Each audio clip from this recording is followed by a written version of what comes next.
That went by fast. Answering questions with the time. Yeah, can you do it on your phone and not the computer? If that's what you want. I mean, won't that take less That's what? power? We have high speed internet. Okay. So we could. But what do you want me to do? Do you want me to be down here? No, you can be up there.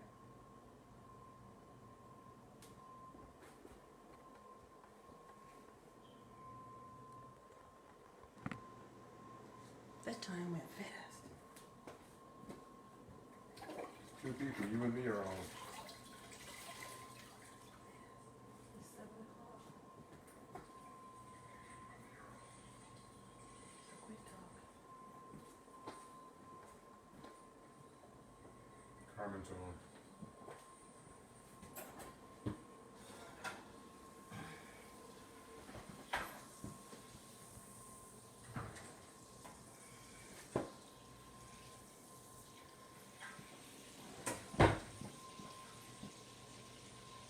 Good morning. How is everybody? We're certainly hoping that this morning finds you in a place of safety, and that you are contemplating what you're seeing going on around us, and that that your faith won't fail you. We are living in troublous times, and if you're a person of faith, you start to wonder if these are the times that the Bible speaks of, and I kind of think that that's what these are. So get in the Word, and listen to the voice of God as He navigates us through this, and hopefully into the place where He comes to rescue us from all of this. We hope that last week you had a good time. We had a ball teaching you how to do things for the grill. And I've gotten some comments and some questions, and hopefully that it was a blessing for you. This morning, what I'm going to do is teach you how to make some pie. A lot of times when I talk to folk about baking, they say, I'm not a baker, I could never do it, especially a pie. And they prefer to go to the grocery store and buy the pie crust. Well, I'm going to show you two options today that you can do if you're not so sure about baking, how you can do this quick one. And if you really want to improve your skills, how you can do this other one. If you are cooking with me, you should have already gotten my email and the details about what we're doing. Some of you have already purchased the ebook, Still Cooking Up Good Health, which is available on our website, lifestyletherapeutics.com. That is one of 3 books that I have written. And this last one, which is an ebook, has a lot of really good information in it that you can access if you go to the website, lifestyletherapeutics.com. For those of you who are joining us for the first time, I'm Donna Green Goodman. I'm a daughter, a sister, a wife, a mother, a friend. I am a public health educator who has spent time in the community and on the college campus teaching people how to improve their health. And for the last 5 years, my husband and I operated Lifestyle Therapeutics, which is a physical therapy wellness center in Huntsville, Alabama, where we practice what's called lifestyle medicine, lifestyle physical therapy, and I do wellness coaching and plant-based cooking classes. Part of the reason that we're having this live is because of Corona. One of the things that we do at our clinic is to teach people how to make better health choices, and I like to show them how to cook plant-based foods, which are an amazing resource for improving your health. Because we are not operating at full capacity right now, since Corona has come in and changed our lives, we used to do a once-a-month class for our patients and people who come to the clinic, where they got in the kitchen with me and we did hands-on stuff. But because we're not able to do that anymore, I decided to offer this to you so that more of you could participate at home. If you're not able to join me live today, you can always go back and look at the video, because we'll keep it on my page on Facebook and in my IGTV page on Instagram. Hey, to my Instagram viewers, those of you who are following us, I hope my cousin is up, or at least turned over and turned her phone on so she can watch me. Okay, let's get started with this. I have shared with several of you that we live out in the country in Madison County, Alabama, and we have been fortunate enough to be able to plant some of the foods that we eat. One of the things that we planted a couple years ago were peach trees. And I absolutely love the smell, the taste, the texture of peaches. When I started working as a county extension agent for the Georgia Extension Service, Cooperative Extension Service, back in 1983, one of the first jobs that my supervisor gave me was to cook peaches so that I could go to Augusta and be on television and teach people how to use Georgia peaches. Because you know that's why Georgia is, peach state. And he brought me a whole bushel of peaches, fresh peaches. And I was making peach bread and peach cobbler and peach ice cream and all that sort of stuff. And I fell in love with it. My husband planted a couple of peach trees here at our property. And for the first year, we got maybe 4. And then the next year, there were a bunch of peaches on the tree. And I walked one morning and I was going to pick them the next day. Lo and behold, when I came back, them little squirrels had eaten every single one and left the pit on our gazebo. And so we've been fighting really hard with the peach monsters. And so the peaches that I have today that we're utilizing are some that I just bought. But we're planning and hoping. We've got about 400 peaches out there. And so we're hoping that the good Lord sends some angels with some swords to protect that and the other stuff. Okay, so one of the recipes that is really easy for you to do if you're not a real good cook is this quick peach cobbler. And literally, all you do is take your margarine or butter, whatever you're using, putting it in a pan, and you get it melted. This is the crust right here. I have pre-measured my dry ingredients, and I have some milk here, and I'm going to stir all this into the milk. And literally, this was one of the recipes that I learned how to do when I started working for the Extension Service. And I married my husband within that first year of that job and got to know his family. And my father-in-law would come to visit us, and we'd tell him we were going to make him some peach cobbler. And he's like, there's no way you can do that with this. Y'all, this is easy as it gets. The recipe doesn't call for any spices or anything, but if you wanted to add spices, you could. When I taught at Oakwood University, the vegan, vegetarian cooking class, I got to meet a lot of students from around the world. Shout out to Morgan and my other students. And literally, I discovered how in different cultures you use different flavorings. And I was introduced to a bunch of them. So typically you might add cinnamon to this. But if you're Caribbean, you might want to add some Jamaican allspice. If you have a Jamaican allspice and maybe some ginger to it if you want it. And if you have a problem using cinnamon, you could use coriander or cardamom. When I lived in Atlanta, we would go to the DeKalb Farmers Market, and that's where all of these spices are from. So now what we're going to do is take this batter, and we're going to pour it on top of the butter. That's all you have to do here. So we're going to pour this evenly. And if you're participating at home, this is the hardest part, y'all. So I would tell my father-in-law, Dad, we're going to have peach cobbler. And he'd watch me mix it up. Well, why are you doing it like that? You're not making a crust. And I'm like, no, we don't need a crust with this one. And then you take your peaches and you place your peaches right on top of here. Now, those of us who grew up in the era when I did might remember making something like a dump cake. And this is pretty much like that. And what's going to happen, this batter is going to cook up over the peaches, and you're going to have cobbler. When my husband and I started eating a plant-based diet, we literally realized that as we cut back on a bunch of the stuff that wasn't so healthy for us, we have the opportunity to eat more of this stuff for breakfast. And so when I told him that I was making this for y'all today, he literally said, so really be ready at a certain time so that I can have some for breakfast. So he'll probably eat some of this for breakfast.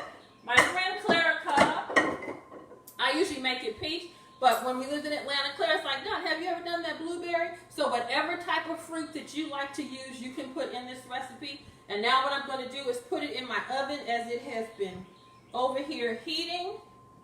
And then I'll be right back, and I will make the other crust. You let this cook until it's golden brown, and that's it, y'all. Anybody can do that. Anybody can do it. If you decide that you want to use peaches, you want to look for a freestone. There are clingstone and freestone.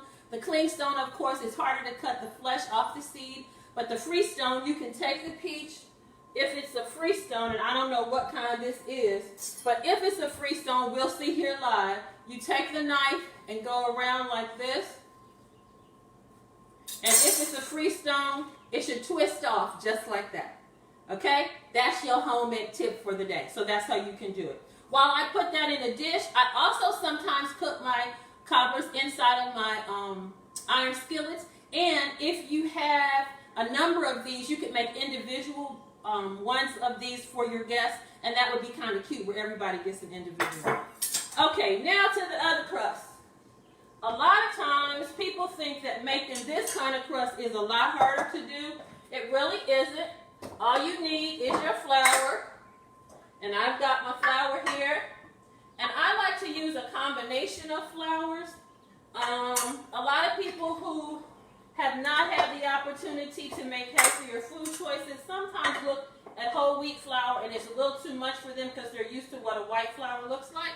I prefer to do a mix of flours if that's what I have on hand, and literally that's what I'm going to do. Well, my mom taught me how to make pie back when I was a child, long time ago. She literally taught me how to cut in the fat. And as I began to discover how animal fat, of course, was not healthy for you, and then the plant-based options back when I was growing up and started working professionally had hydrogenated fat in there, I decided to use something a little different. And so what I've done today is I've mixed liquid oil with water. And we're just going to whisk this up. We, of course, know that oil and water don't mix very well. So what you want to do is mix it so it almost looks like melted shortening. And y'all, I'm going to take a fork and I'm going to pour it inside this flour. And guess what? That's the crust. That's as easy as it is. And I'm going to stir it around until it forms a ball. And once it forms a ball, we're going to break it in half and we're going to make the dough. Now, I mentioned when I was making the biscuits that I like to have a sticky dough. The softer it is, the stickier it is, the lighter and flakier it's going to be. And this one, of course, has a little bit of that going on. So I'm just going to add a teeny bit more flour before I put my fingers in it. And then we're going to do this dough. So if a person wants to use a combination of wheat flour and oat flour and so many other flours, if you have problems with gluten and you're concerned about that, you can look for gluten-free varieties. There are so many grains now that people are making that you can buy. I always like to use a piece of parchment paper or wax paper when it comes to doing my crust because it's easier. And then I just put a little water on here, and that helps the paper to stick so it doesn't move as much. Now, depending on what type of pie you want, you can put it in a long cobbler dish, you can put it in a square dish, you can put it in a round dish, and you can determine whether you want a really thin pie or a deep pie. And I'm still thinking about which one I'm going to do with that. Okay, I am now going to get a little flour, put it here, and turn my dough right on out.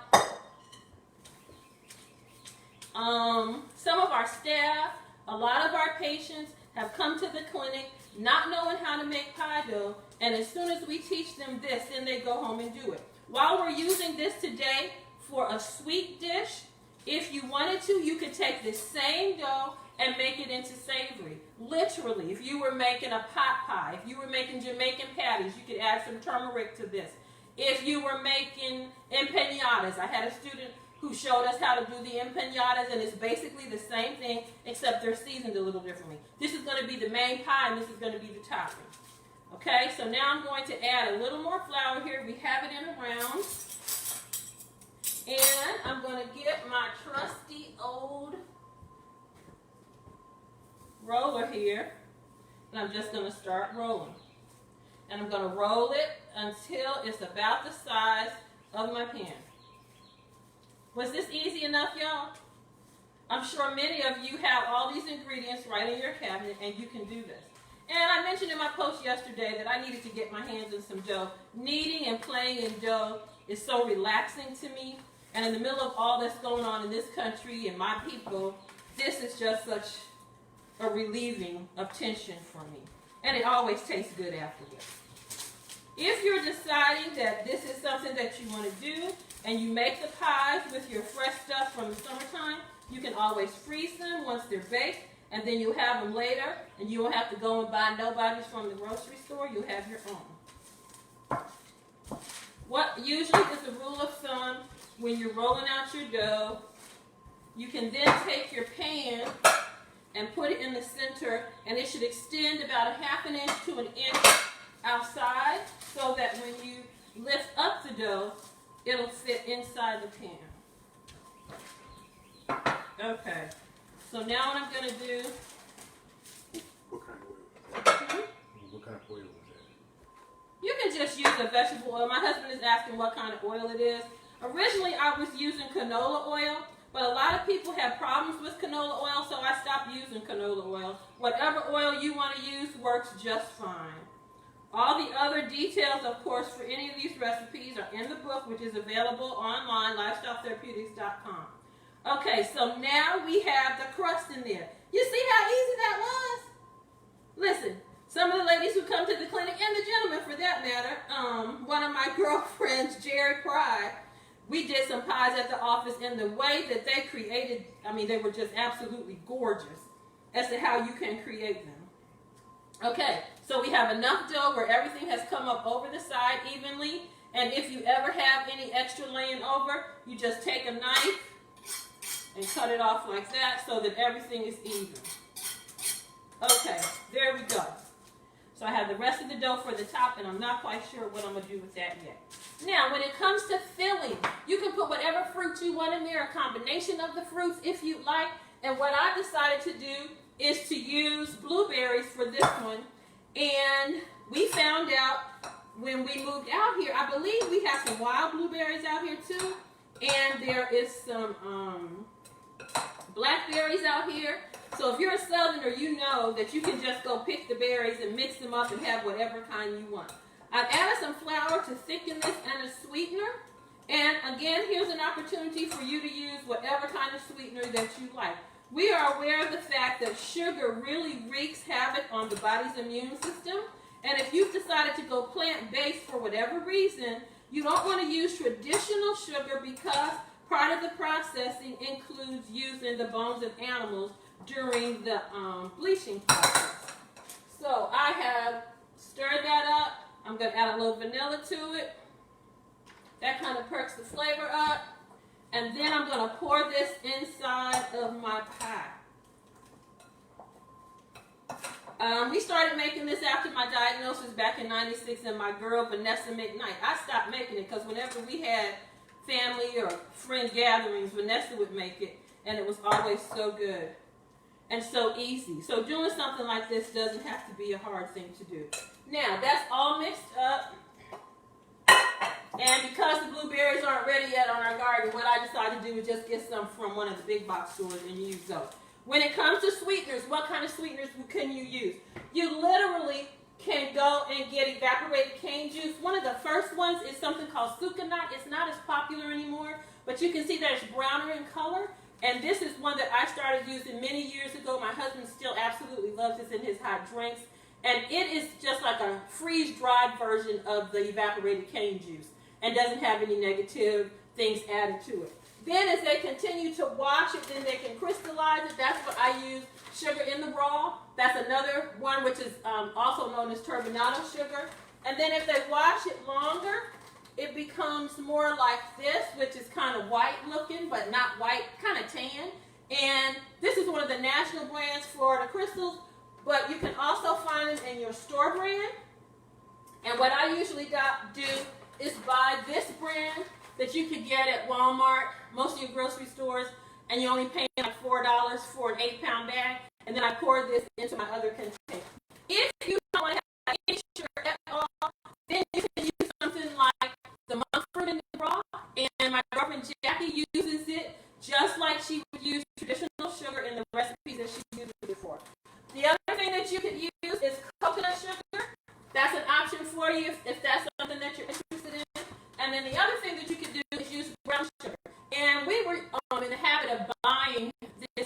organic brown sugar. And then my friend Garney showed me how to take a cup of traditional white sugar or natural white sugar, put a tablespoon of molasses in it, and mix it up, and you have light brown sugar. If you put more molasses in it, then you'll have dark brown sugar. You don't have to go to the store spending all your money for all that other stuff. The other thing that you could use is concentrated fruit juice.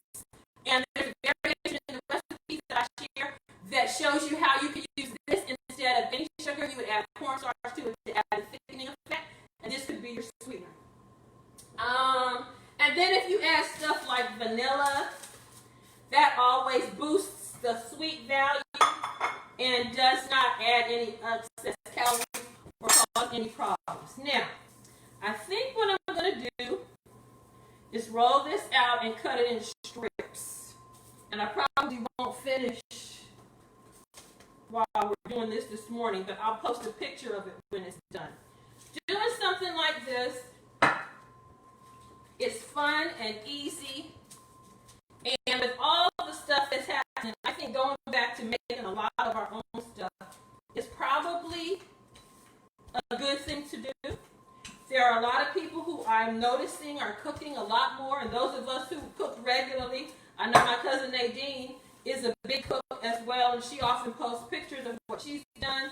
My friend Jackie, Carnice, we're in the habit of cooking, and so a lot of the things that we took for granted, we are literally able to do now because of what's happening with Corona and the concerns that we may have about eating a lot of other stuff. So what you can do now, you roll this out, and you literally can cut strips, and then you can do the checkerboard across the top. And typically, you would brush this with egg of some sort, or you could use garbanzo bean juice to give it that shine. I sometimes would just take a little water, run my hands over the top of it, and then put sugar. That's what's in the picture that I posted. And then you can put these on top of the pie and bake it until it gets good and brown, or your desired browning. And then, of course, you can do the toppings you go on top of it. You can have this for breakfast. I believe my husband this morning is going to have blueberry cobbler and peach cobbler after we do our morning walk. He's already worked in the garden for a while. Okay. So then, you can take the pie, and you literally can take the strips and start laying them across. And what I like to do is use the smaller strips first, closer to the edge, and you're just going to press them into the dough as you get to the sides of the pan. And then for some of your smaller edges, you can use the shorter pieces of dough. And I like to lay them like that. And then what I do is go back and weave. And so now it's time to weave. And this will probably be a short one. So literally I take it and I weave it. And you know what the thing is, if you spend the time, you can look just like the professionals. And nowadays, we're living in a time when every single thing you need to do is on YouTube. So you could Google somebody, or you could go back and look at this video and make yourself some good stuff, y'all. Okay. And sometimes people just go ahead and put it straight on top, but I really like to have the lattice look. So I go back and forth like this until I get the desired outcome. Now, we started this group also because we wanted to work together to improve our immunity. And over the last several weeks, what we have done is gone to bed, and last week we were supposed to walk. For the next week, what we're going to do is focus on eating as many plant foods as possible. If you're fully plant-based, then it's not an issue. You can show somebody else how to do it. If you're not fully plant-based, and this is something that you want to learn to do, this is the time to do it. Why in the world is it important for us to eat a lot of plant-based foods? I'm going to tell you. As a public health educator, we understand the value of choices and outcome. You cannot change being born what you are, the sex, the race, the time, all of that sort of stuff. But you can change some other things to have better outcomes. And there are a lot of studies now that are proving that the choices you make improve your health. This week literally was Lifestyle Medicine Week, and this is the type of medicine that my husband and I practice, where we're educating people away from depending on stuff and learning how to make changes. And so one of the studies that I read about was done between Africans and African Americans. And they looked at the intestines of the Africans and the African Americans, and the Africans had indicators for cancer. I'm sorry, the African Americans had indicators for cancer, the Africans did not. They switched their diets and had the Africans eating the African American diet, the African Americans eating the African diet, and in 10 days, y'all, everything changed. And so I discovered when I was diagnosed with breast cancer back in 1996, the value of plant foods. If you want to eat meat, eat clean meat, eat meat that is kosher, that doesn't have the blood or the fat in it, which is of course what causes a lot of disease. But pile up the vegetables and the fruits and the whole grains, because in addition to iron and vitamins and all that sort of stuff, there's something in there called phytochemicals. And phytochemicals are just the baddest thing that you can find to fortify your life.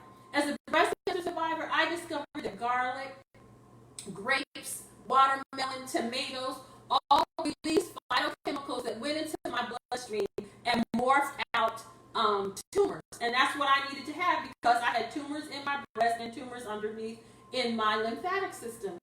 We also discovered that in this group of people, in another study that was done, the phytochemicals turn off the bad stuff and turn on the good stuff. And so in this era of Rona, we don't need to be doing stuff that is going to compromise our immune system. So if you're going to bed at a reasonable time every night, my husband and I are now waking up 3, 4 o'clock in the morning, wide awake. So we get up, we pray, we read, we get ready for the day. If you're getting your exercise, you are increasing the body's ability to fight. And if you're eating a plant-based diet or eating a lot more plants, many of the plant foods are antiviral. They are antifungal. They are antibiotic, meaning they fight all of those things. And so if you're going to consume those foods, then literally you're going to make your body stronger to fight the diseases that it has. And blueberry cobbler is on the list. Y'all have heard, I'm sure, how blueberries impact the brain. And with the times that we're in, you need to be clear-headed to kind of figure out which way you're going to go. So I'm challenging you this week to make that choice. Instead of that bacon and that egg in the morning, make you a nice big smoothie, get you some watermelon. We found some delicious seeded watermelon. Seeded, y'all. S-E-E-D-E-D at Kroger that was sweeter than sugar. Have a nice salad. Do some kind of stir fry. Do a raw collard green salad, or put them collard greens in an Instant Pot and cook them and eat them with some cornbread. And for black people, especially, and Southerners, a lot of the foods that we eat are talked about because our health is so bad down here in the South. But collard greens and turnip greens and broccoli and cabbage, and we made slaw last week, just eating some slaw. When it gets to a certain place in the digestive system, it literally detoxes the body. And those are the kinds of things that you need. And so this week, we've already done our exercise, already eat plenty of fruits and vegetables, and then let me know. Hit me up through the week. Those of you who email ltxclinic@gmail.com. You can hit me up on Facebook. You can hit me up on Instagram, and we can talk about the differences that you'll see. Because a lot of times we do this because I had breast cancer, because you have high cholesterol, because you had a heart attack or a stroke, because you have an allergy to something, because your child refuses to eat meat. Yay, child. And what you can do is eat these foods for that reason, but then start to see the other things that improve. My migraine headaches went away. I started losing weight. I started sleeping a whole lot better. And the one thing that I always talk about when people are like, Donna, you had to bring that up, is your bowels. Your bowels are going to change if you have plenty of fiber in there and not that other crap that can't crack. So do this plant food this week, because we're working on improving our immune systems to fight corona so that our brains be clear so we can fight all this other mess that's going on and see what's going to happen. We're almost to the end of this hour, half an hour, I do believe. I want to let you know of another event that's coming up this afternoon at 1 o'clock Central. I will be participating in a full circle health coaching event that's available. I already have posted that on my Instagram page and on my Facebook page with my girlfriend, Deetra Dennis. She's doing a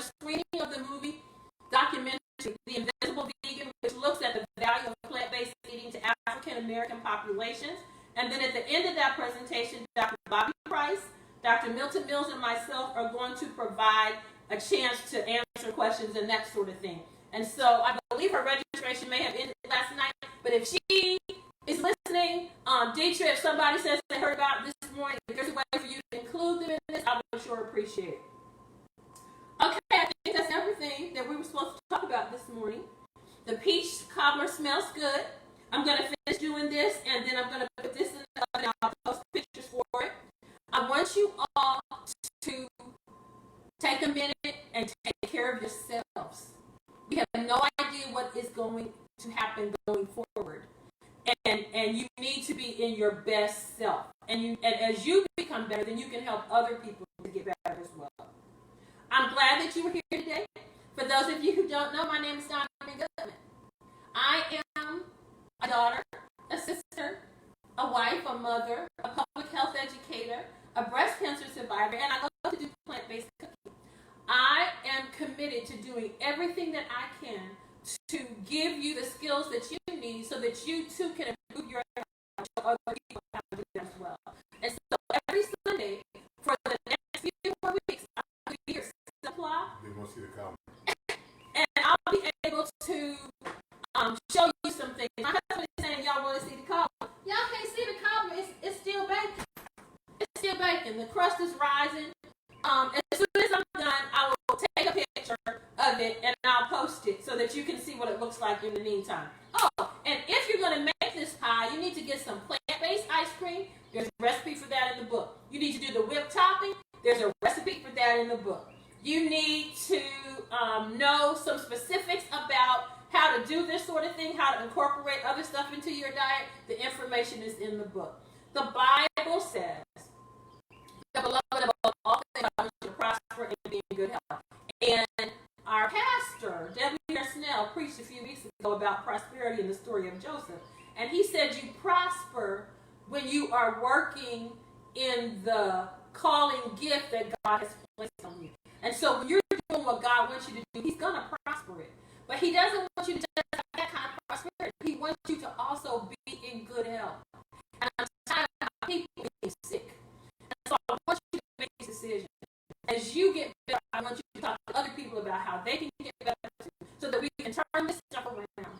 And the data and the underlying causes that they're always blaming on us for everything will be changed. Because literally you can do it. The great physician still makes house calls, y'all. And he can come and visit you and your people and make you whole the way that God wants you to be.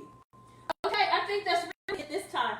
Thank you for joining me. I'll be here next Sunday. I haven't decided what I'm going to cook yet. I was thinking about doing something in the instant pot. I'm not sure yet. If you want to join us and you want to cook with us, purchase the ebook, which is on our website, lifestyletherapeutics.com. And I send out an email before we come together with other little tips and hints that will help you on the journey. And if you're just watching us and you know how to cook, because a lot of us don't need recipes, we can be in the kitchen doing what we need to do. If that is you, we welcome you to join us as well. Go and plan yourself some good meals for